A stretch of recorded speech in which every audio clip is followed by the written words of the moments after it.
ar vārdiem jau visi vienmēr ir Rīgā, ar darbiem aizkrāsnē bieži vien.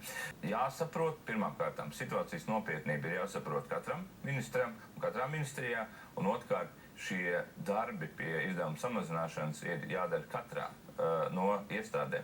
Tas nozīmē arī pašvaldības, kur nevienmēr ir efektīva izdevuma menedžments, gan arī par valsts un pašvaldību kapitāla sabiedrībām un jebkuru, organizāciju vai iestādi, kas rīkojas ar mūsu kopīgo naudu.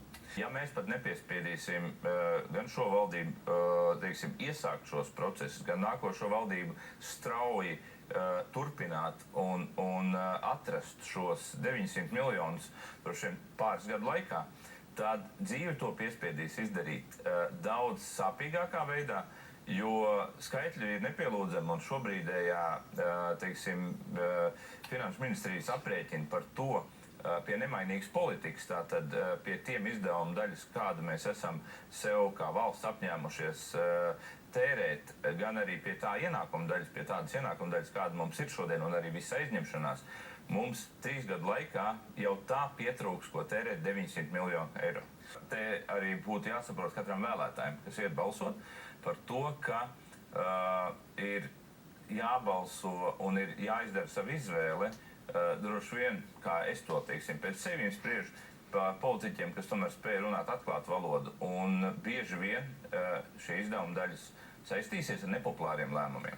Un te ir jautājums par kārtīgu un īstu politiķu, par to, vai viņš spēj pieņemt nepopulārus lēmumus, neskatoties uz to, varbūt tās, vai viņš nākošās vēlēšanās tiks ievēlēts vai nē, bet vajadzīgs lēmums. Tā pretī, tikai solīt un turpināt dāļāt dāvanas nodokļu naudas formā visai sabiedrībai, tikai lai turpinātu būt ievēlēts. Jau tuvākajā gadā ir apmēram 500 miljonu izdevumu, kuriem nav pretī, ka mums, valdības izdevumi procentuāli no IKP, no tā visu, ko mēs kopīgi saražojam, ir vislielākie Baltijas valstīs. Mums apmēram 46,1% no IKP ir valdības izdevumi. Tāpat laikā tas apmēram tie 2%, kas būtu jāietaukt, ir tie 900 miljoni. Ja, liela daļa no publiskiem tērētājiem vai naudas apguvējiem nesaprot, cik nopietna ir situācija. Tāda mums tāda pārliecība, ka liekas, ka tā nauda nokrīt no gaisa, un otrs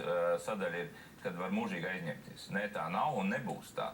Agri vai vēl šī nauda būs jādod tikai, ja mēs netaupīsim un šodien tērēsim kā ļoti labos laikos, mums būs jādod daudz sāpīgākām reformām. Puses ir tāda, ka mēs sakam, ir droši vien pozīcijas, kā pieņemsim materiālu iepirkumu, preču iepirkumu, pakalpojumu iepirkumu, kur lielā daļā var lineāri pateikt, ka nākošu gadu, dargie draugi, jums būs 5% mazāk jāiztērē pilspalvās un citās lietās, un to var izdarīt. Mēs kā uzņēmēji savos budžetos krīzes apstākļos ne tādus 1% spējam izdarīt.